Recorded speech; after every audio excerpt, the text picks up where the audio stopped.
when you are chasing a woman, they think they are better than you. Mahirap maging leader ang isang emotional na lalaki.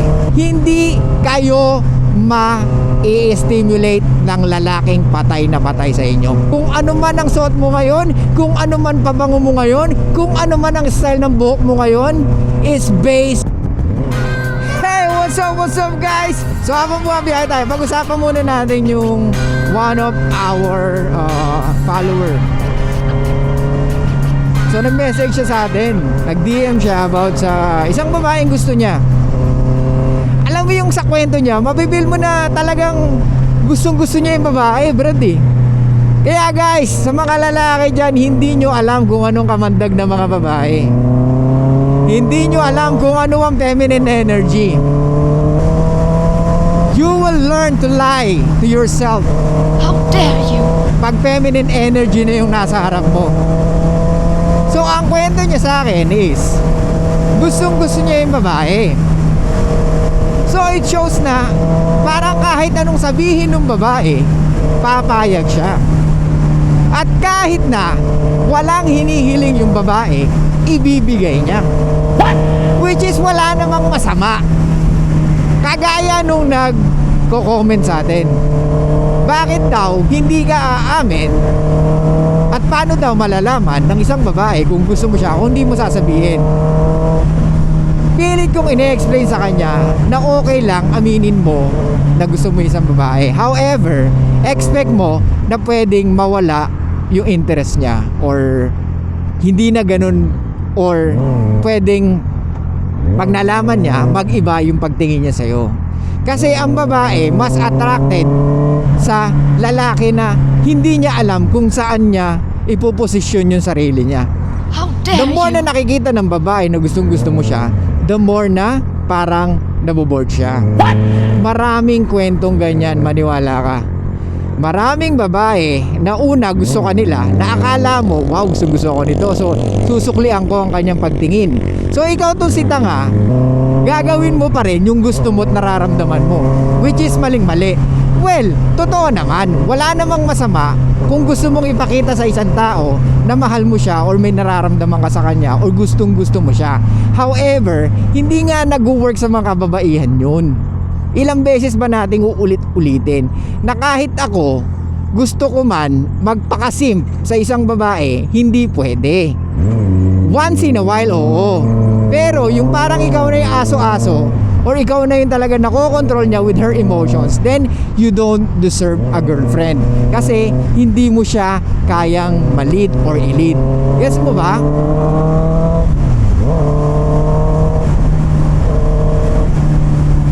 Kaya nga, uulitin ko, Brad, sa nag-message sa atin, sabi mo gusto mo siyang ibili ng gift. At ikaw pa yung nagtanong kung anong gusto niyang gifts. At ang sabi mo pa, may mga nakakausap siya. So yun pa lang, it's a plausible deniability ang tawag. Na ano ko na yan, nasabi ko na yan sa mga ibang videos ko. Plausible deniability is yung, yes, alam mo na may kausap ako, pero ibig sabihin, don't expect na pwedeng magustuhan kita agad kasi nga may kausap ako. Ngayon, ang tendency niyan, once na masyado ka nagpakasim, mawawala yung interest niya sa'yo, magsasubside, or maybe she lose interest sa'yo.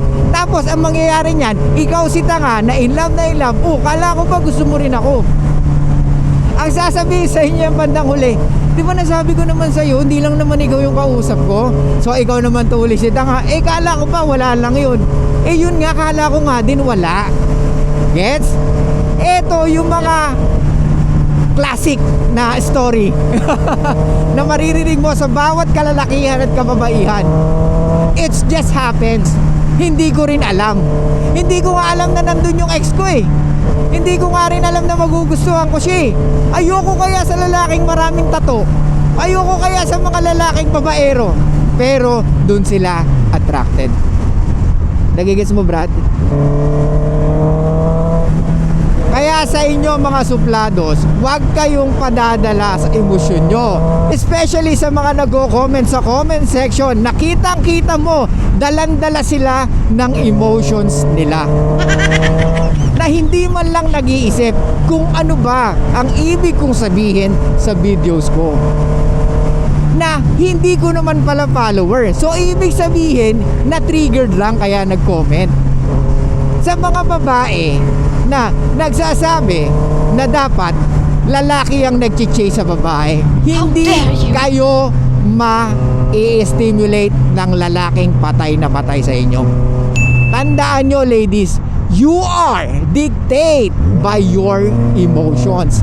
Lahat ng desisyon mo sa pang-araw-araw, kung ano man ang suot mo ngayon, kung ano man pabango mo ngayon, kung ano man ang style ng buhok mo ngayon, is based on your emotions. Nagegets nyo ba guys? Balik tayo. Bro, hindi mo kailangan bilan ng regalo ang isang babae na hindi mo naman girlfriend. Kasi nagsasayang ka ng pera at the same time, oras kung hindi naman pala yan magiging girlfriend mo. Dapat mas maganda na kilalanin mo siya. Kasi tayong mga lalaki ang gatekeeper ng relationship. Hindi sila. Women are the only gatekeeper of sex. Men are the gatekeeper of the relationship. Kaya nga, kung ikaw, lalaki, kung sino-sino nakarelasyon mo at naging jowa mo, ibig sabihin, hindi ka magaling mag-filter. Ibig sabihin, isa kang pamigay kumpara sa babae. Pero it's still okay kung maging pamigay ka man bilang lalaki. However, sa babae, na magiging pamigay is hindi acceptable yun. Gets?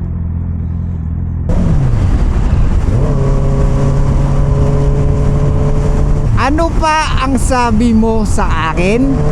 Gustong gusto mo tong babae na to at gusto mo siyang jowain. However, paano ka makakasiguro na magiging magjowa kayo kung ngayon pa lang patay ka na? Tandaan mo, we are the men. We control the relationship. And we are the one giving the relationship. Bilang lalaki, we are the leader. O tayo ang magiging leader ng relationship. Ngayon, kung magiging emotional ka at sobrang gustong-gusto mo yung babae na yan, mahirap maging leader ang isang emotional na lalaki. Tandaan mo yan. Uulitin ko. Pag ikaw ang naghahabol sa babae, ibig sabihin, inaagawan mo siya ng posisyon para maging feminine. Sa dalawang couple, dapat mas masculine ang lalaki. Or eto, or siya yung nagli-lead ng relationship. Kapag ikaw ang masyadong in love, ibig sabihin, ikaw ang nasa clouds na dapat siya yun. Kaya nga, pag ang babae ang nagche-chase sa lalaki, mas tumatagal ang relationship kumpara sa lalaki na nagche-chase sa babae. Why? Kasi nga, when you are chasing a woman, they think they are better than you. And what? They will easily get bored. Gets mo ba, Brad? So sana malinaw tong sinasabi ko.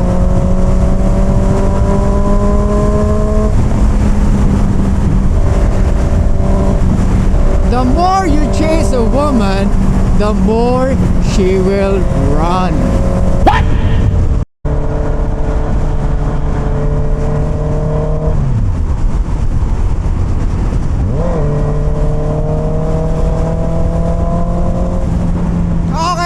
Natin ang kwento. So yun nga, Brad, dapat make sure na she's really into you. bago mo bigyan ng regalo or make sure in a relationship na kayo. I totally understand you really like the person, but pag masyado mong gusto ang babae, nawawalan sila ng gana. Ang tanging masasabi ko, may papayo ko sa'yo, since humihingi ka ng payo, control your emotions and don't invest right away unless nakilala mo na siya ng gusto. At sinabi ko na to many times sa mga ibang videos ko, wait at least 6 to 12 months. Kailangan mo siyang makasama. You need to be with her on a certain period of time para mas makilala mo siya kung how she operates, how she thinks, kung paano siya makipag-away, paano siya magalit, paano siya mainis, ano yung mga bagay na nagre-trigger sa kanya. You need to know that. Okay? Kaya ito, para sa mga kalalakihan dyan, make sure alam mo dapat kung paano siya matrigger, paano siya magalit, sa ano yung nagpapasaya sa kanya, ano yung nagpapalungkot sa kanya, ano yung mga hilig niya, ano yung mga hindi niya hilig, at ano ang pinaka binavalue niya when it comes to relationship. And make sure she is reciprocating. Kung hindi siya nagre-reciprocate, then don't waste your fucking time. Okay? So ayun lang guys, thank you so much. I'll see you guys next time and bye bye.